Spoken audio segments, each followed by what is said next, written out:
istinja sapa kita bil yamini kelawan tangan tengen au annastanjia utawa nyento istinja cewek sapa kita bi aqall kelawan luwih gedhik min salasati ahjarin saking telu pira-pira watu au annastanjia utawa nyento cewek sapa kita birojiin kelawan kotoran kelawan teletong au admin utawa kelawan gawe balung. Jadi sahabat Salman ini menjelaskan tentang adabnya Rasulullah ketika qada'il hajat, termasuk apa yang dilarang, yakni yang pertama adalah menghadap kiblat. Ketika qada'il hajat kita itu dilarang menghadap kiblat, baik ketika kita buang air besar maupun air kecil. Nah, tentunya larangan ini tidak berlaku ketika kita buang hajat itu di tempat yang sudah dipersiapkan untuk buang hajat. Kamar mandi, WC sudah ada di rumah kita, meskipun menghadap kiblat ataupun mengkuri kiblat tidak dihukumi haram ataupun makruh, karena ada khilaf ulama tentang masalah menghadap kiblat maupun mengguri kiblat niku. Nah, banyak khilaf pendapat ulama hukum-hukum masalah itu. Ada juga yang enggak mempengaruhi hukumnya. Ada ulama itu yang mengatakan baik di tempat terbuka.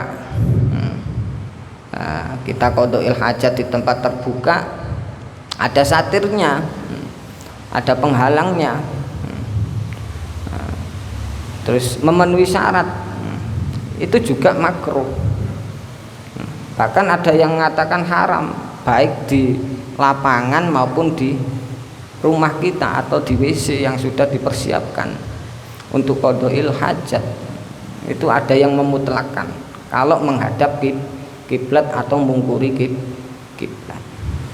Tapi madhab kita Asy-Syafi'iyah mengatakan cuman makruh hukumnya ketika kita itu buang hajat menghadap kiblat di tempat terbuka tapi ada penghalangnya. Jadi tidak untuk buang hajat. Nah, kita misalkan di lapangan ya, tempat terbuka, ingin beol. Nah, ini kan disyaratkan jangan menghadap kiblat. Yang penting di situ nutup aurat juga, harus ada temboknya. Jadi atau wis gak ana temboke ya gawe lek jaman biyen niku tenggene hadis niku lek mriko kan padang pasir. Jadi dikai unduk-undukan ngeten. Dikai penutup niku unduk-undukan. Kalau di sini yang gawe kardus ta napa penutupe niku. Kan oleh dengan cara duduk kan, sunnahnya itu. Jadi ditutupi sama kardus tak apa itu ya, paling enggak itu 1 hasta ya, 30 cm lah penghalangnya itu. Kalau di lapangan tempat terbuka niku makruh hukumnya menghadap kiblat. Tapi kalau di tempat yang sudah dipersiapkan di rumah kita, ada kamar mandinya menghadap kiblat, ya gak makruh hukumnya, nggak makruh sama sekali. Cuman yang baik itu ya kalau memang bisanya ya diusahakan ya jangan menghadap kiblat. Tempatnya bisa, rumah kita aturannya itu bisa dihadapkan selain kiblat ya kita hadapkan selain kiblat. Kalau nggak bisa ya nggak masalah. Ya kalau bisa ya rodok serong-serong titik lah, nggak menghadap kiblat. Nah, itu afdolnya gitu.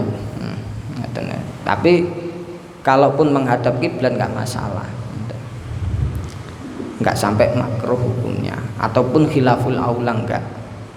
Cuman khilaful afdol, terus Imam Ibnu Hajar ngoten khilaful afdol. Itu pun ada syarat-syaratnya. Menghadap kiblat itu ketika beol itu bukan kok kita itu menghadap kiblat tubuh kita, itu tubuh kita tok, tapi beserta alat alat kelamin kita itu menghadap ke kiblat, itu yang dilarang. Jadi larangan menghadap kiblat ini tidak tubuh kita, tapi yang dilarang itu alat kelaminnya itu yang menghadap kiblat atau mengkuri kiblat niku sing dilarang. Ketika kita misalkan pipisnya ngadap kiblat ngeten iki atau mengkuri kiblat ngeten iki, tapi nyun sewu alat kelaminnya dienggokno ngeten nggih dienggokno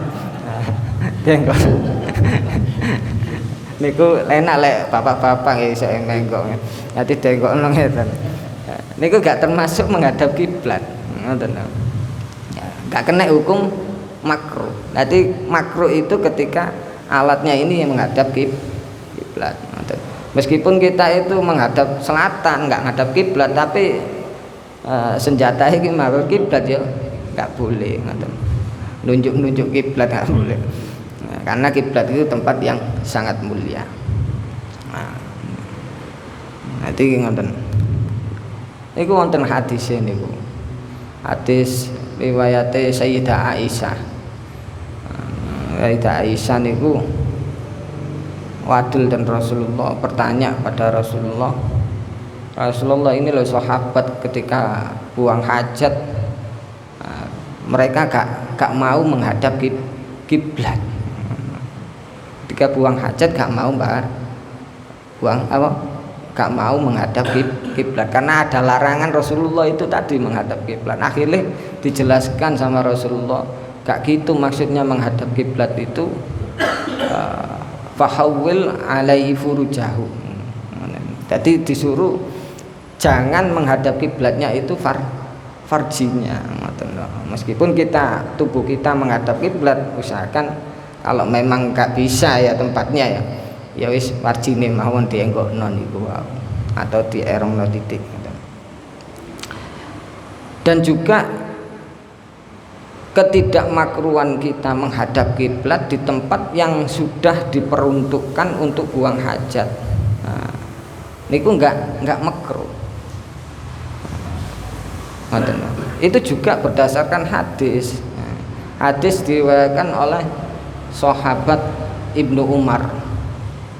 Sahabat Ibnu Umar niki meriwayatkan hadis ketika setahun sebelum menjelang Rasulullah wafat. Rasulullah niku pas waktu niku nginep ten gene istrinya Hafsah. Istrinya, rumah istrinya Hafsah. Hafsah niku kan dulure Abdullah bin Umar. Dulure Abdullah bin Umar. Nah, Abdullah bin Umar niki arep mlebu ten gene rumahnya saudaranya. Ini gak bisa, akhirnya lewat tembok ngoten.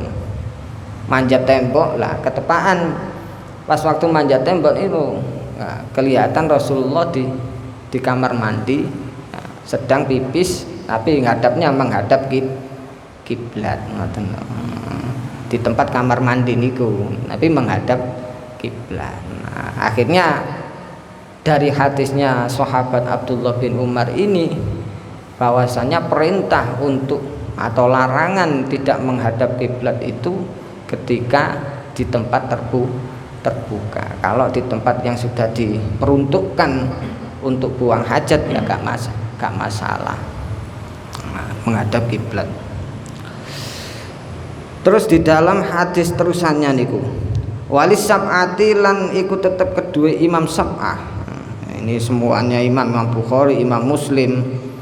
An Abi Ayyub al-Ansori dan riwayatkan hadis saking Abi Ayyub al-Ansori tenggene Sahih Bukhari, Sahih Muslim ada hadis wala tastaqbilul qiblata bi ghaitin aw baulin walakin syarraku aw ghribu wala tastaqbilu lan ojo madhep sapa sira kabeh al-qiblata ing kiblat bi ghaitin kelawan aw baulin utawa pipis walakin syarraku tetapi ngadepo ngetan, hadap timur, au gharibu atau ngadep barat. Di dalam Sahih Muslim dan Sahih Bukhari, hadis Nabi menjelaskan jangan menghadap kiblat ketika BAB, buang air besar maupun buang air kecil, tapi menghadaplah ke timur dan barat. Disuruh menghadap ke timur dan barat. Lek nang Indonesia ngadap timur dan barat. Berarti kan ngadap kiblat ngoten. Nah, jadi kalau melihat doir hadis niki, kalau diterapkan di Indonesia ya enggak. Makanya dalam memahami hadis itu harus ada asbabun nuzulul hadis, harus tahu bahwasanya hadis ini itu turun di Madinah. Jadi Nabi ketika bicara walakin syarraku au ribu itu ketika di Madinah. Lah Madinah niku berada di utara Ka'bah dan utarae Ka'bah. Makanya Nabi niku ngengken syarraku au ribu. Nabi menghadaplah ke timur atau barat. Jadi petotan Indonesia nggih mboten syarraku ribu. Syarraku ribu mulai timur barat ya padha ae. Ngoten lho. Wong timur barat niku kiblat. Barat niku kiblat. Maka gak boleh ngoten.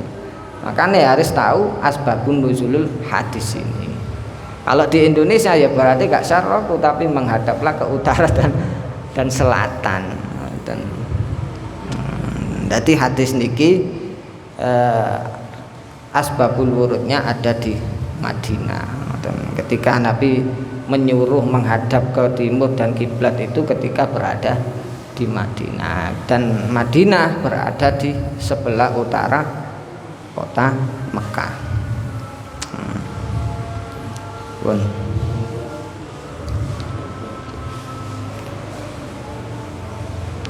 Terus di sini terusannya aunastanji bil yamin, masuk istinja dengan tangan kanan nggak boleh. Tadi seperti hadis di depan.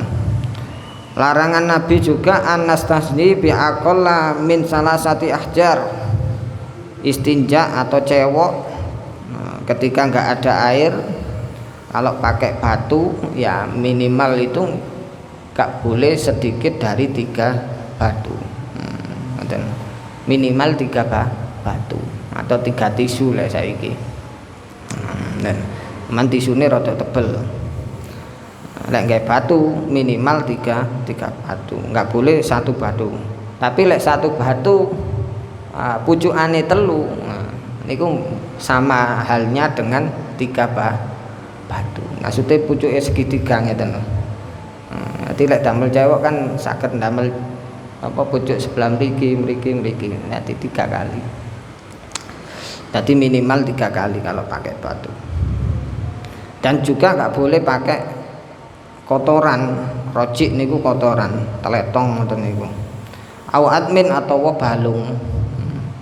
Balungi sapi, balung itu nggak boleh dipakai untuk istinja. Karena balung itu panganane jin.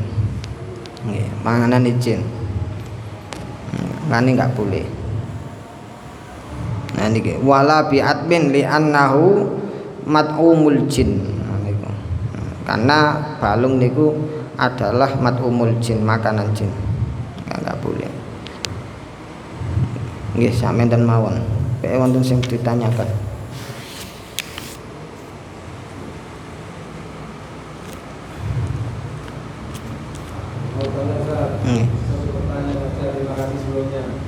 Tadi disampaikan adanya larangan menggunakan tangan kanan untuk bersuci setelah kita buang hajat.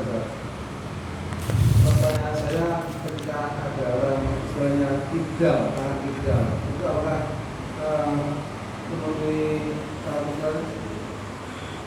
Okay. Jadi larangan ini ya ketika memang dalam keadaan ikhtiar yang memungkinkan. Kalau memang nggak memungkinkan misalkan ya dia tangannya kidal